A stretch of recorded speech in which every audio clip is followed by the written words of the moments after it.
प्रणाम गुरु माँ के चरणों में मेरा कोटि कोटि प्रणाम। माँ, आज मुझे स्वप्न में मतलब ऐसा दिखाई दिया कि जैसे एक आदमी मेरे पीछे पड़ा हुआ है और मतलब जैसे उसने मुझसे कहा कि मैं तुझे 400 साल से ढूंढ रहा हूँ, तो मुझे अब जाके मिली है। माँ, उसका लिबास क्या था, उसने ना कान में बड़े बड़े कुंडल थे और एक बीच में नाक के बीच में था उसका एक कुंडल, और माँ उसके हाथ में एक थाली थी। मैंने वो ली और दक्षिण दिशा की तरफ जाकर वो नीचे फेंक दी वो थाली। सब उसके अंदर कुछ था, भभूति थी, कुछ चीज़ थी जो मैंने नीचे गिर दी। उसने कहा कि ये क्या किया तूने। फिर वो मेरे पीछे आने लगा, तो मैंने उसे कहा कि जो गलती मेरी उस जन्म में हुई थी वो इस जन्म में नहीं होगी। माँ कामाख्या मेरे से नाराज़ होकर चली गई थी उस जन्म में, तो अब इस जन्म में माँ कामाख्या को मेरी रक्षा करने के लिए आना ही होगा। फिर वह आदमी मेरे से लड़ने लगा तलवारों से, और मैंने सपने में देखा कि मेरे बच्चे दोनों मेरे पास हैं और मेरी माँ भी। तो मैंने माँ बगलामुखी के मंदिर का जो पानी था उनसे एक सुरक्षित घेरा बनाया और उसमें उनको बिठा दिया, और मैंने कहा कि आप इस घेरे से बाहर नहीं निकलेंगे। उसके बाद माँ वो मेरे से लड़ने लगा। फिर उसने मुझे मतलब कुछ लाल सी चीज़ें दिखाई जो एक साथ जुड़ी हुई थी, 7-8 से ज़्यादा थी। कह रहा मैं इनको तोड़ के भस्म कर दूँगा। मैंने कहा कर दे। कह रहा इसमें तेरे ही मतलब जो पिछले जन्मों के जो तेरे से जुड़े हुए थे उनको मैंने इसमें कैद करके रखा हुआ है। तो मैं हंसने लगी। मैंने कहा बेवकूफ़, जो थाली थी ना जो मैंने नीचे फेंकी है, मैंने उनको वहीं पर ही मुक्ति दे दी, और उसने वो जो थे लाल से पता नहीं क्या थे, वो उसने तोड़ दिए। मैंने कहा इसमें तेरी अपनी खुद की शक्ति थी, जो भी था वो नष्ट हो गया तेरा। उसके बाद मैंने उसे ये कहा कि तू इस जन्म में मेरे पीछे क्यों पड़ा हुआ है, मेरा रंग रूप भी वैसा नहीं है इस जन्म में, तो मेरे पीछे पड़ा हुआ है। तो उसने मुझे जवाब दिया कि अंदर की सुंदरता देखी जाती है, बाहर की नहीं।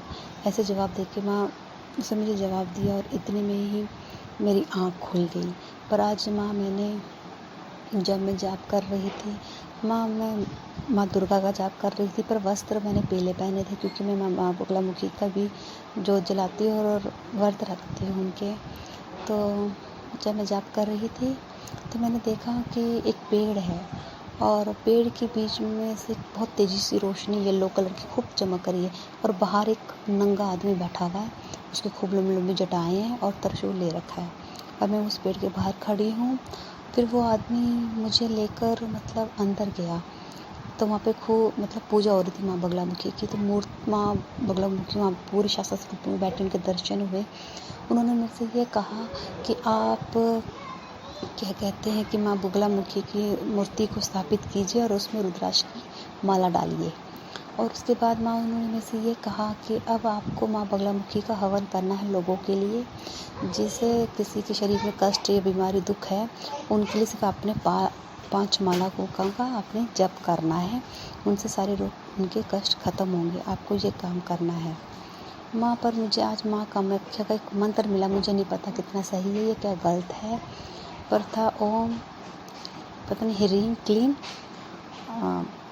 कामाख्याय फट स्वाहा, ऐसा कुछ था, पता नहीं जितना, क्योंकि एक पिक्चर स्क्रीन की तरह सब कुछ चला जा रहा था। अब मुझे जाप के समय मुझे नज़र आता है कि मेरे सिर में जैसे बीच में 3 चक्र घूम रहे हैं, 2 साइड में हैं, 2 साइड में, और वो गोल गोल से घूमे जा रहे हैं और बहुत तेज़ रोशनी उनमें है। प्रणाम गुरु माँ के चरणों में मेरा कोटि कोटि प्रणाम। माँ, मुझे ये ज़रूर बताएं कि वो आदमी कौन था जो मेरे पीछे पड़ा हुआ है। प्रणाम गुरु माँ। मम्मा, मैं आपसे ये कहना चाहती हूँ कि ना हाँ, पर एक मतलब मेरी वाणी में एक ना ठहराव सा आ गया। पहले मुझे बहुत गुस्सा आता था जब मैं जाप करती थी, जब मैंने स्टार्ट किया था बहुत गुस्सा आता था, बच्चों को भी डांटती थी, पीट भी देती थी। पर अब मेरे साथ ऐसा हो रहा है, मतलब हफ्ता हो गया है मेरे साथ, अब ऐसा हो रहा है कि मेरी वाणी में एक ठहराव आ गया है, जो मतलब बिल्कुल ठंडे मतलब प्यार से जवाब देने का, और बिल्कुल एक ठंडा से एक ठहराव नहीं होता जैसे किसी को बताने का, कोई अगर टोन कस रहा है तो हंस के निकल जाने का, मतलब मेरे साथ अब ऐसा होने लग रहा है ना।